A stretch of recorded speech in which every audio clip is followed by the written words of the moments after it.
Audio Jungle.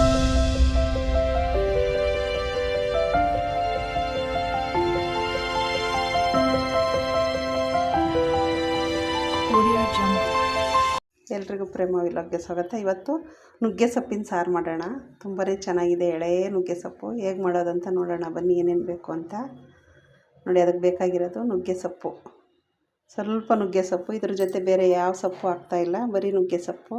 ನೋಡಿ ಎಷ್ಟು ಸ್ವಲ್ಪನೇ ಇರೋದು ಎಳೆ ನುಗ್ಗೆ ಸೊಪ್ಪು. ತುಂಬ ವರ್ಷದ ಮರ, ಅಲ್ಲೆಲ್ಲ ಕಿತ್ತಾಕಿದ್ದಾರೆ ಮನೆ ಕಟ್ಟೋದಕ್ಕೋಸ್ಕರ. ನೋಡಿ ಸ್ವಲ್ಪನೇ ಆಗಿರೋದಿದು, ಎಳೆಯದಿದೆ.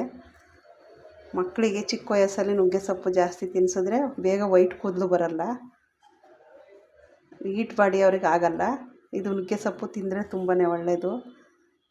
ನೋಡಿ ಅದಕ್ಕೆ ನಾನು ಹಾಕಿದ್ದೀನಿ ಬೇಳೆ ಮತ್ತು ನುಗ್ಗೆ ಸೊಪ್ಪು, ಹಸಿರು ಮೆಣಸಿನ್ಕಾಯಿ ಹಾಕಿದ್ದೀನಿ. ಅನ್ನದ ಜೊತೆ ಅಂತೂ ತುಂಬಾ ಚೆನ್ನಾಗಿರುತ್ತೆ ಈ ಸಾರು, ಅನ್ನಕ್ಕೆ ಮುದ್ದೆಗೆಲ್ಲ.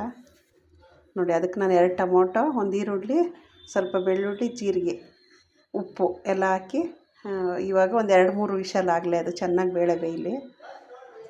ಅಷ್ಟೊತ್ತಿಗೆ ರೆಡಿಯಾಗಿರುತ್ತೆ. ನಾವು ಇದಕ್ಕೆ ಒಗ್ಗರಣೆ ಕೊಟ್ಟರೆ ಆಯಿತು, ಇನ್ನೇನು ಮಾಡೋದು ಬೇಡ. ಹುಣಸೆ ಹಣ್ಣೇನು ಹಾಕೋದು ಬೇಡ, ಟೊಮೊಟೊ ಹಾಕಿರೋದ್ರಿಂದ. ನೋಡಿ ಸಾರು ರೆಡಿ ಆಯಿತು. ನೀವು ಮನೇಲಿ ಮಾಡಿ, ಅನ್ನಕ್ಕಂತೂ ತುಂಬ ಚೆನ್ನಾಗಿರುತ್ತೆ, ಅನ್ನ ಮುದ್ದೆಗೆ. ಎಲ್ಲರೂ ವಿಡಿಯೋ ಫುಲ್ ನೋಡಿ, ಚಿಕ್ಕ ವಿಡಿಯೋ. ಎಲ್ರಿಗೂ ಬಾಯ್ ಬಾಯ್.